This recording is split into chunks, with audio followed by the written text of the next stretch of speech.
Today, I want to start with a simple question, and this is it. Have you ever caught yourself replaying a bad moment over and over again in your mind? For me, in my life, this is what happens, and maybe you can relate. I will be angry and stressed about something and think about it all day. I will think about it on my way back home. I will think about it in bed the next week or even longer than that, and I don't like it. It literally happens more times than I would like to, and I find myself having all this negative energy around me that I can't even justify, because the simplest solution would be to just let it go and move on. So I have been doing some work on myself in regards to this. I can definitely see myself improving. I am a little calmer. I am more aware when it is happening so that I am able to stop it. And just wanted to share my journey and what I have done, because I know it will be helpful to someone out there, even though it's just one person. So let's get into the episode.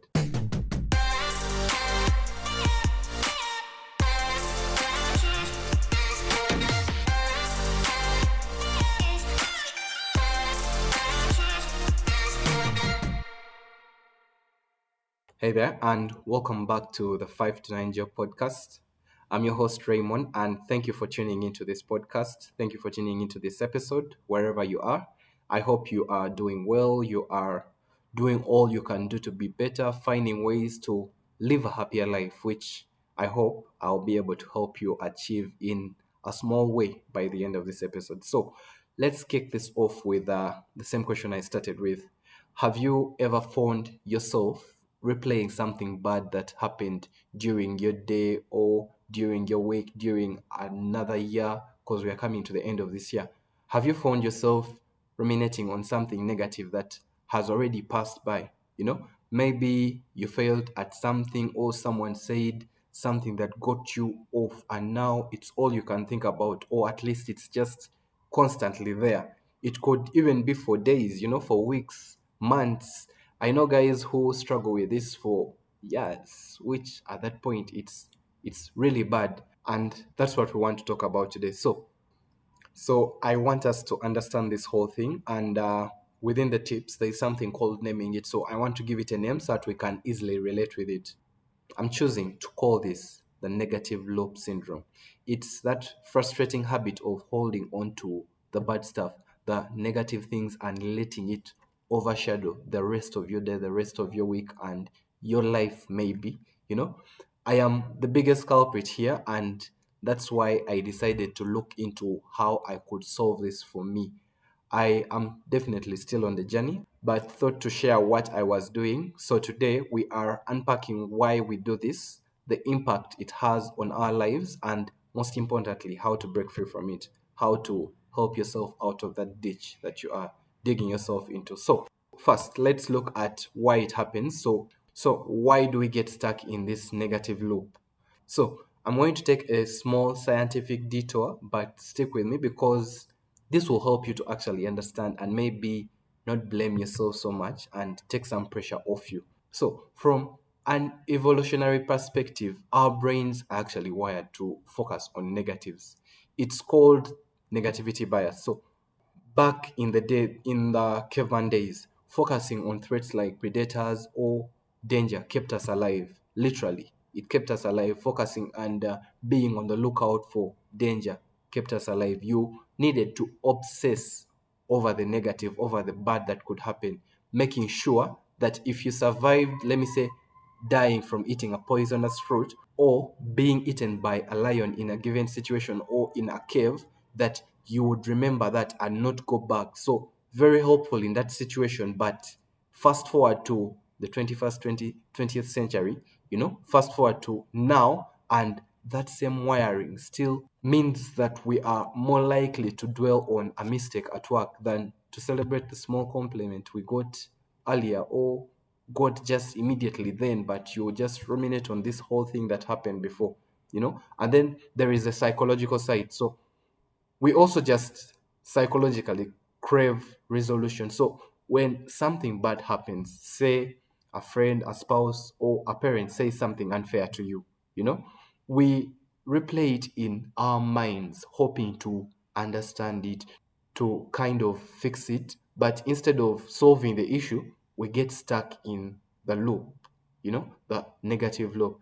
And then let's not forget our need for social acceptance. It's also another factor that plays into this whole thing of why we go through the negative loop syndrome. So if someone criticizes you or wrongs us, it feels personal, when someone criticizes you in front of, let me say, a lot of people, it feels like they are coming after you. It could be positive, it could be negative, it could be constructive, yes, but it just feels personal. It feels like a threat to your belonging or your worth. So we dwell on it, trying to figure out what went wrong, how to avoid it in the future, and trying to get all these reasons to justify your self-worth or something like that. You're just trying to make sense of all of it, especially if it happened in a social setting or to someone that you are seeking validation from.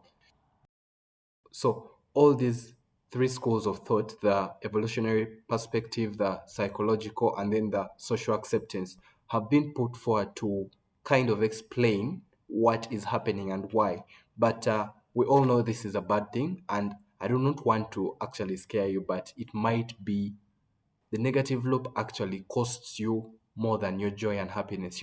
It affects, for example, your mental health as well, because this negative loop is actually linked with higher stress, anxiety, and even depression.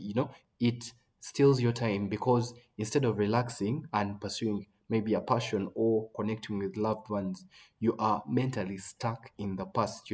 It drains your energy both physically and emotionally, because replaying the negative uses up the energy that you would otherwise use on these other topics. So it just generally leaves you exhausted and unproductive. And I now know that we agree that it is bad. I hope we do anyway.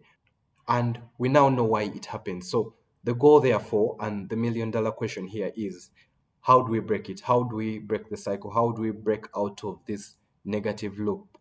Step one for me has been connected with self awareness, and it's all about noticing the loop when it starts or when you are getting into it.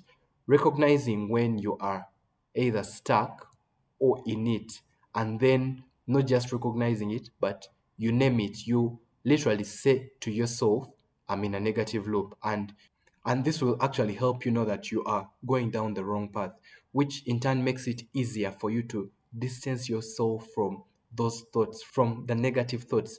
This is my first step when I find myself thinking about that email from the client that was just simply inconsiderate of all the efforts I had put into the project. I just tell myself, Raymond, you are going red, you are in a negative loop, you need to come back to yourself.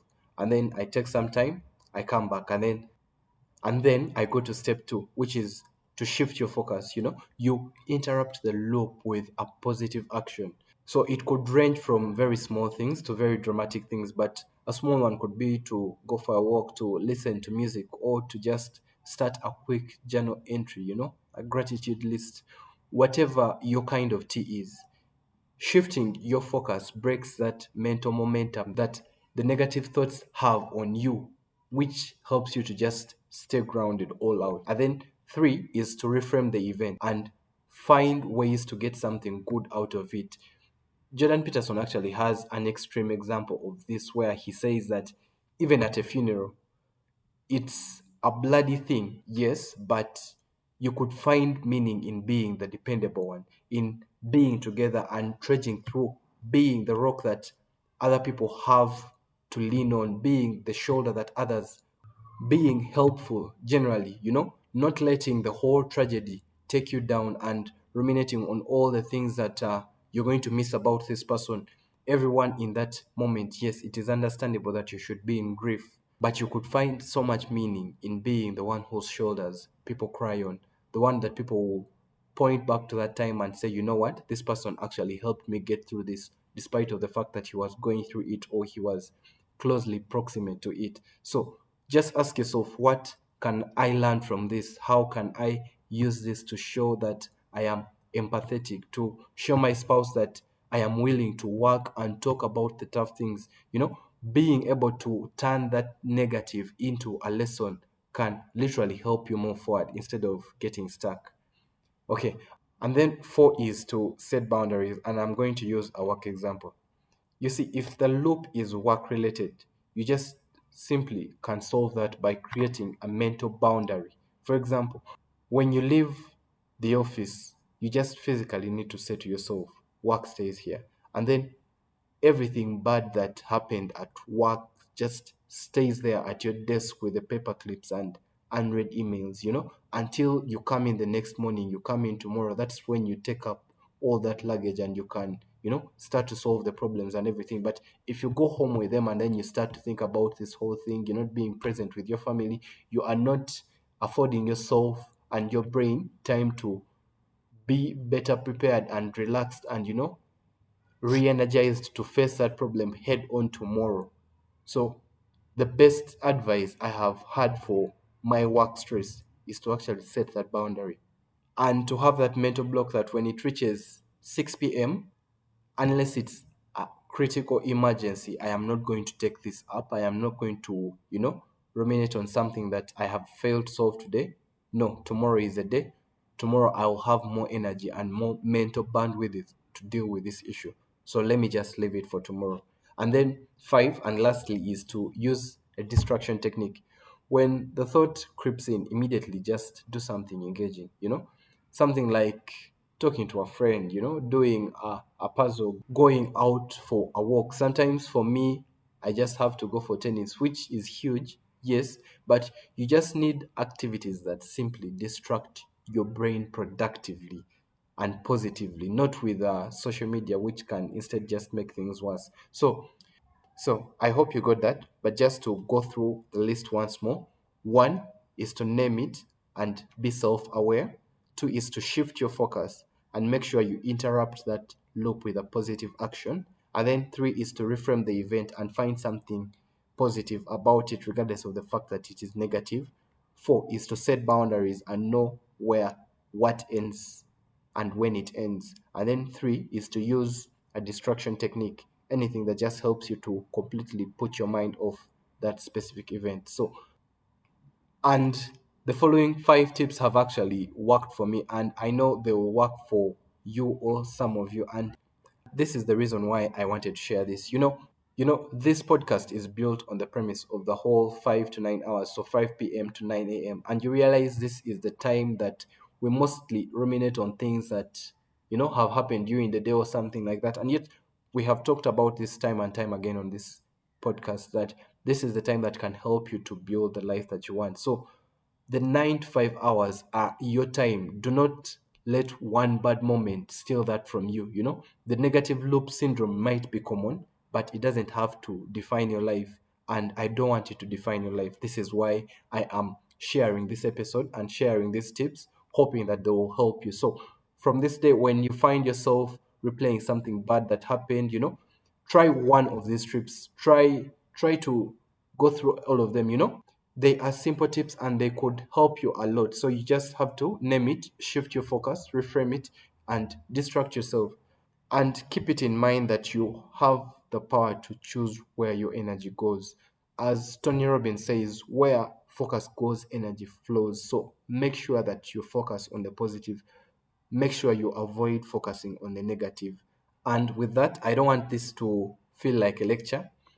But for everyone that has stuck around until the end, thank you for joining me on the 5 to 9 job. If this episode resonated with you, share it with someone who you think might need it.